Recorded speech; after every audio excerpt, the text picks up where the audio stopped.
All right. Hey guys, hope everyone is having a good time at GDC.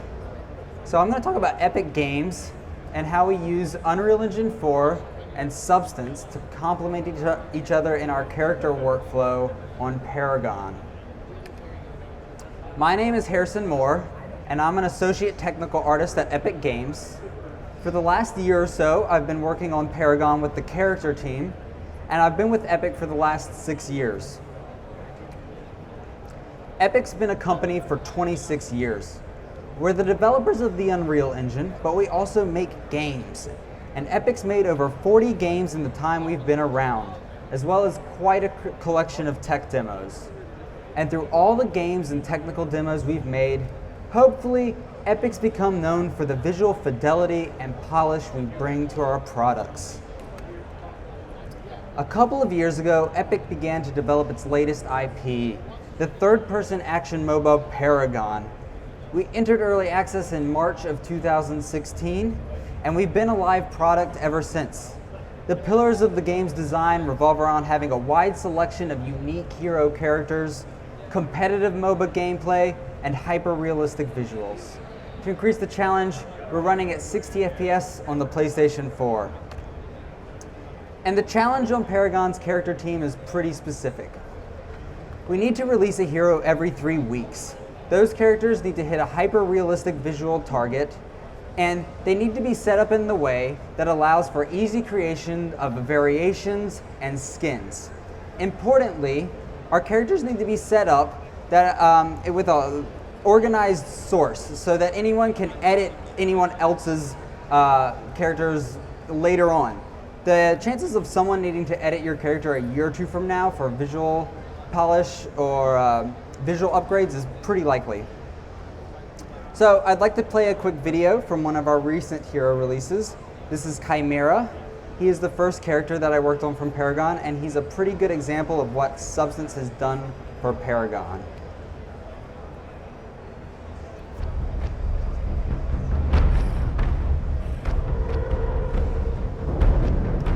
They warn us not to enter the woods. They say the woods belong to him now, but it's not the man you have to fear. It's the beast.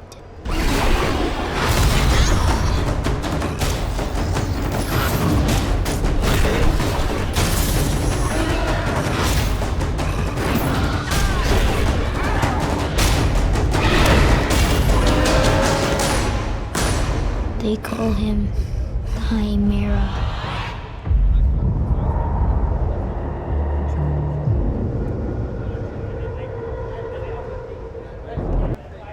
All right, so Paragon launched in March of 2016 with 13 heroes. Since then, we've released 16 more characters for a total of 29 current characters. And for those 29 characters, we've released over 120 skins. And when it comes to pushing out this many characters and skins, speed and quality go hand in hand. The faster you can nail the basic look of a character, the more time you have for polish, feedback, and iteration, and the higher overall quality you can achieve. And when we began honing in on what the appropriate workflow would be for Paragon, we knew that agility and flexibility would be the key factors. And we found the easiest way to achieve our goals was by simplifying our workflow as much as we could. We ended up using Painter as a central file that compiles all of the information from other programs and packages it up to go into the engine. We encourage our artists to work in whatever package they want to work in, and they bring and store that information in Painter. The next artist that works on this character can bring the files out of Painter, work on them wherever they want, and bring them back in when they're done. They obviously have the option of not bringing anything out of Painter and just working on the textures directly in the program. When an artist wants to see the results of their changes, they can quickly export their masks and textures from Painter and into the Unreal Engine. But before we go deeper into Painter, I want to go over one of the key features in Unreal Engine that our character workflow revolves around, and that's UE4's material functions. Material functions in Unreal are pretty versatile and serve a wide range of usage, But in Paragon, we use them as a massive tiling material library. The tiling materials inside of Paragon define the attributes of every material: albedo, roughness, normal map, etc. And they're all designed to be color neutral, or base white. The artist will just tint the material function to whatever color they want it to be later on. The material layers in Paragon can range from a simple leather to a more complex ice. But every material function, no matter how simple or complex, is designed to have a set of customizable inputs for the end artist. Every material has tint, grime, scratch, and tiling controls. They can also have unique inputs that are specific to the material. So at this point, the Paragon material library is pretty massive. For every character we make, most of them only need 1 or 2 new materials made. This image only shows a small fraction of the material library. It's a map that contains our 30 or so favorites. The full Paragon material library is currently at a bit over 400 tiling materials.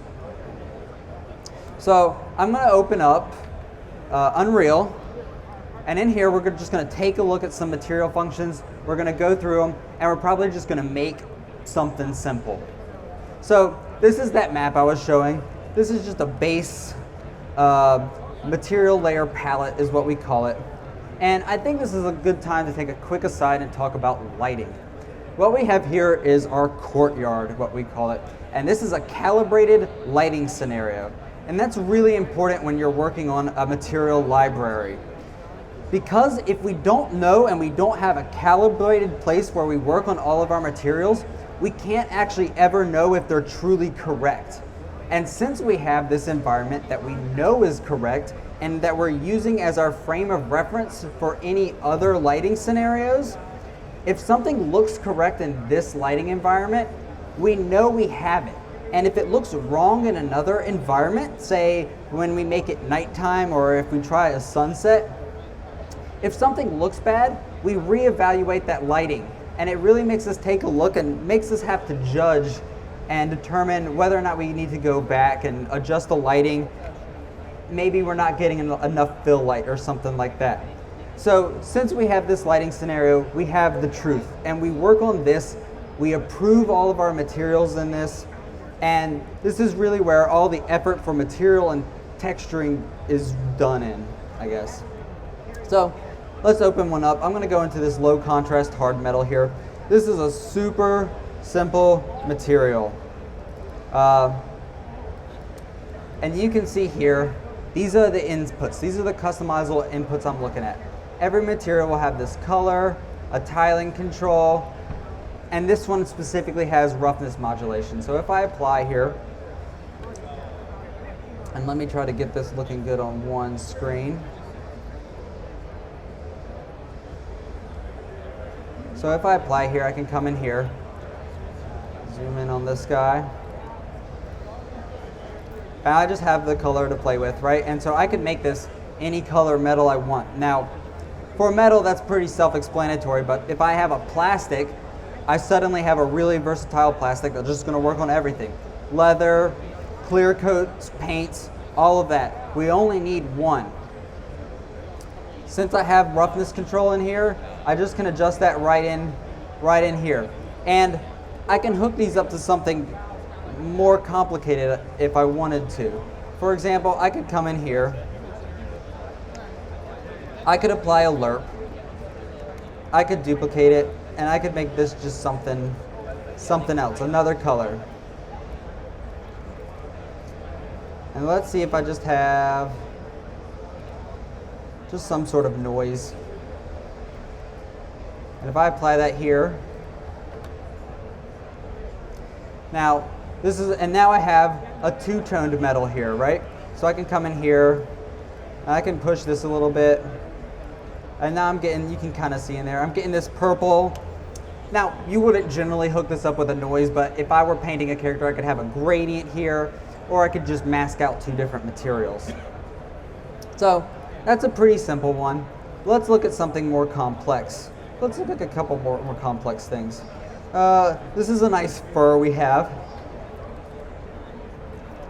And if I go into the fur, you can see that this one's a lot more complex. We have a technical artist who's just gone through and made an awesome looking fur, right? And this doesn't look too bad, but once you go into the parallax occlusion mapping, right, it can get kind of crazy. And we don't want to have to deal with adjusting all of these parameters for every single character or skin we're making. So we only expose the variables that we think we're going to want to change. And most of the other ones stay hidden.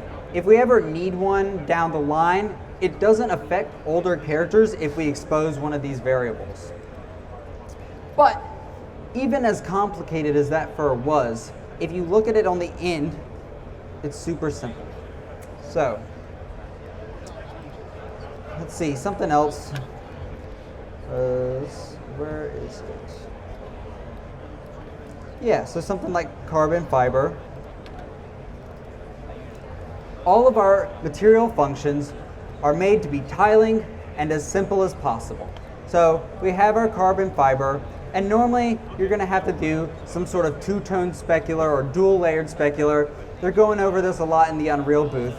But for Paragon, we can't do that. So we have to fake it with some careful Fresnel. And you can see here, we have the normal. The normal is just being faded. Its intensity is being faded along the edges by a Fresnel function. And so in the middle, you get kind of this illusion of a bumpy carbon fiber, but it fades out and you see the clear coat towards the sides. So what are the advantages of texturing like this versus just painting a diffuse? And there's a couple. The first one, and probably the biggest one here, is resolution. I can tile one of these material functions 1,000 times if I want to, and it doesn't affect performance in the end game. So effectively, I have infinite resolution here. The second one is that by sharing the materials across characters, anytime we make an upgrade to a material, older characters that were previously using that material get a free visual upgrade. So over time, if we decide, for example, we don't like our cloth, and this cloth is used on like half the characters in Paragon. If we decide it's not quite holding up, all we have to do is improve that one cloth, and then any character that became before it just gets a visual boost. So our game is getting graphical upgrades over time with almost no effort from us for going in and doing some sort of revamp. So I think that's a pretty good overview of material functions. So let's go back to PowerPoint and let's talk about masking sets. Most characters in Paragon are not using a directly painted diffuse except for skin and face. We're instead painting a collection of masks that are defining material IDs and variation within those materials. Every character has two standard types of masks. Our scratch and grime mask, which you can see on the left, has one channel that defines all the scratches on the character and one channel for all the grime in the red. This mask also has a flexible slot in the blue that you can put whatever you need, like rust, tattoos, decals, oils. The material ID mask, which you can see on the right, defines the material breakout. Each color channel denotes a different material. The red channel might be a plastic, the blue might be a leather, and so on. So to elaborate further on the scratch and grime, we use the scratch mask to add wear to the character and to highlight the edges of the character's important forms. We use the grime mask to add dirt and roughness variation to the character, but also to darken areas that need to be pushed back. These two masks receive a lot of attention and really go a long way towards defining the look of a character.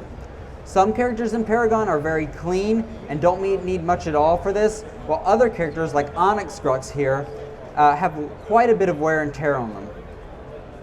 So this is a good example of before the scratch and grime masks have been added. You can see there's still some roughness variation there, and that information is just tiling and it's part of the material function. But once we add the scratch and grime mask, we're really adding much bigger forms to the roughness map and really adding a lot of variation to the character. And Substance Painter has become the easiest way for us to store all of these files together, to have a master file for each character. Inside of our Painter file, all of the masks, patterns, and baked textures are stored for every character, all of the characters' texturing data. The big advantage is these files can be made in any program and be brought into Painter. If an artist is more comfortable drawing a pattern or masking in Photoshop, that's great, and they can bring that into Painter later to be stored. The next artist can add on top of that or adjust it in any package he prefers. Our general workflow involves creating a single layer for each material that'll end up on the final character. We start by painting and breaking up all the masks, getting the right distribution, and making sure that the materials are assigned correctly and the character has the proper visual balance. At this point, color, roughness, and normal map are not important here. We're not doing any look development in this environment. We can't. We're not in our calibrated lighting scenario. But as long as the character's material breakout can be visualized, that's all we need. Scratch and grime are kept at the top in their own layers, and they're generally just assigned flat black and flat white. It's simple to set up and generally gives us a pretty good idea of what it's going to look like on the final character. So after we do all that, every layer is assigned a different user channel. For example, here you'll see user channel 0 is armor, user channel 1 is Kevlar, 2 is steel, and so on. After this, we'll package everything up using the export tool in Painter, and we'll just assign every user channel to a channel in in texture. So at this point, once we import those exported textures into Unreal, we have a one-button solution for going between Painter and Unreal Engine. And we can rapidly iterate on our characters with very little downtime or middle steps. The process up to this point only takes about 2 or 3 days per character.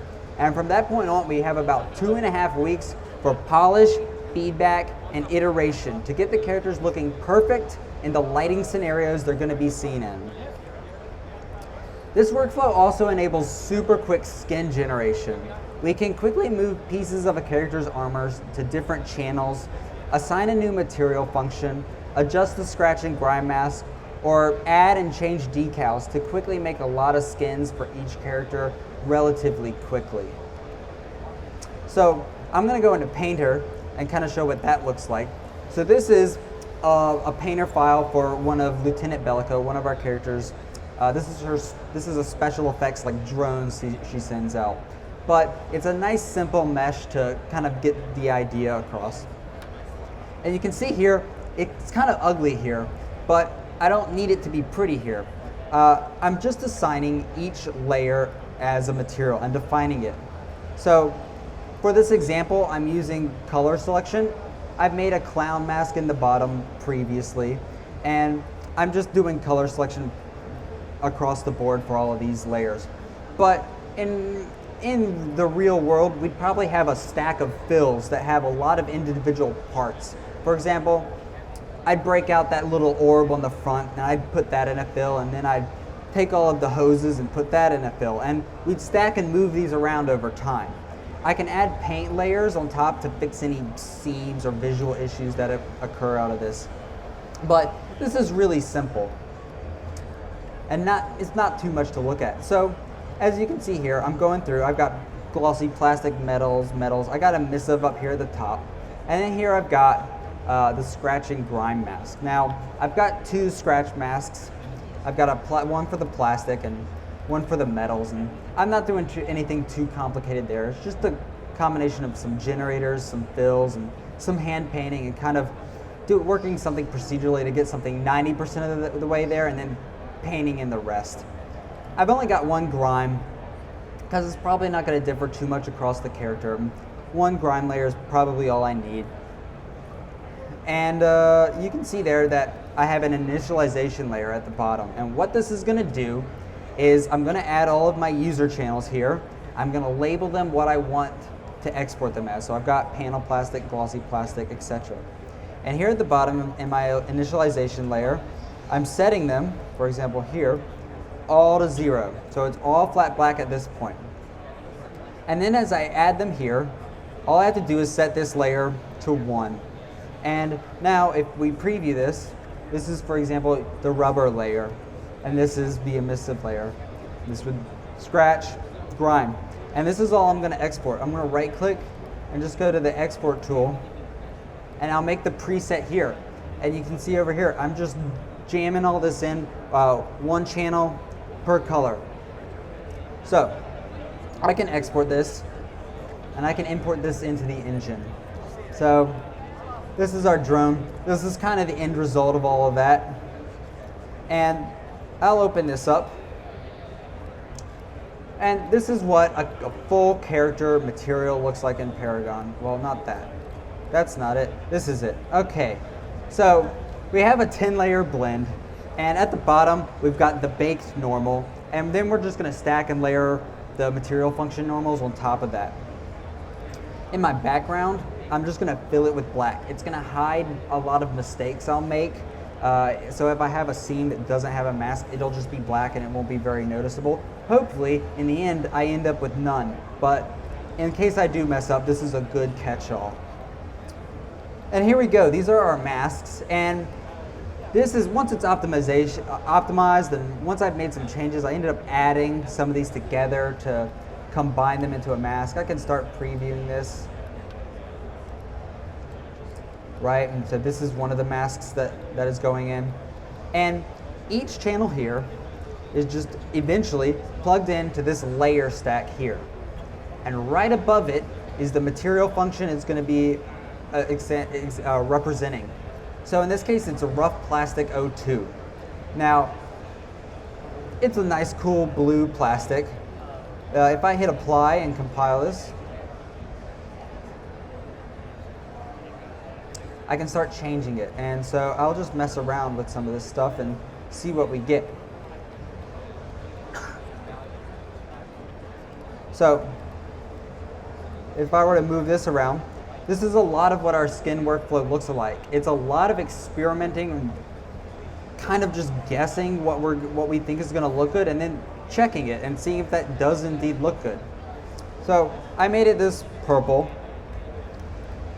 And but maybe I don't want it to be this rough plastic anymore, and that's fine. I can actually come in here and I can look through our material library, or I can just grab something directly out of this.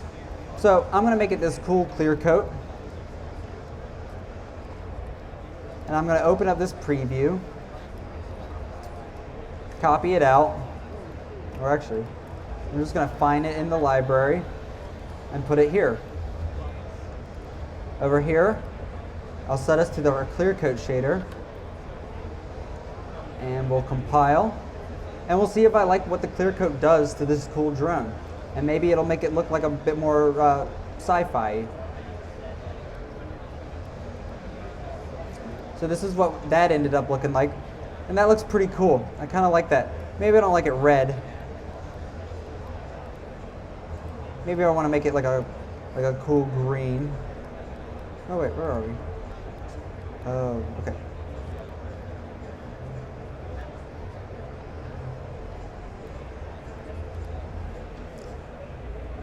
So I just had to rehook in our tint because it got lost in the transition there.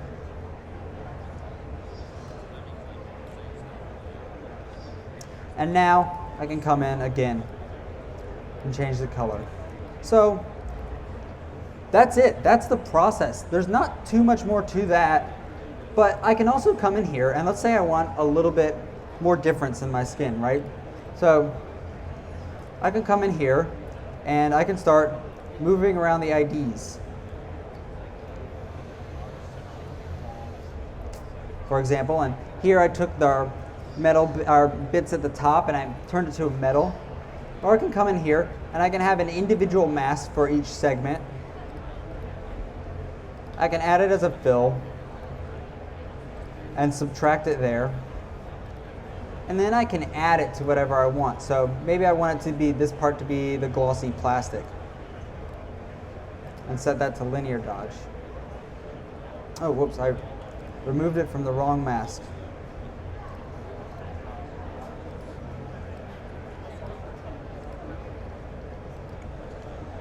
So yeah, so now we have this part being a cool plastic, and this is it. If I wanted to make more changes, I could come in here, I could change the grime and scratch, and I could re-export that. And eventually, after a lot of these little changes, we'd end up with something that looks completely different from a texturing standpoint. So, once this workflow is in place, the artist only actually has a few real challenges left when it comes to texturing the character. And they need to nail the color and values on the character. And as we discussed earlier, that's made easier because we have a calibrated lighting scenario that we're working on. If you're working on a project at home, I still recommend having your own calibrated scenario that you can alter all of your materials in the future through all of your products or all of your little at-home projects in. And that way, if you make a concrete in one game, you know it's going to look right in the next project you use it in. And you can share your materials a lot easier that way. They have to experiment with different layers to make sure the individual materials are playing well with each other. And they need to paint a nice looking scratch and grime. And they need to paint the skin, which is a whole nother talk in itself. Magdalena is talking about that next, is painting skin. But there's not a lot of shortcuts there. You just gotta get good at painting. In short, the artist needs to just make art, and they don't need to deal with too many technical details as part of their process. The key point here also hasn't been to show some flashy technique or trick. Epic isn't doing anything advanced with the tools available, not as part of our core workflow. The process is designed to be simple and agile. New artists are able to be ramped up quickly even if they don't know Painter at all. And Epic is a multinational company. There are artists from 4 different countries working on Paragon, on the character team alone.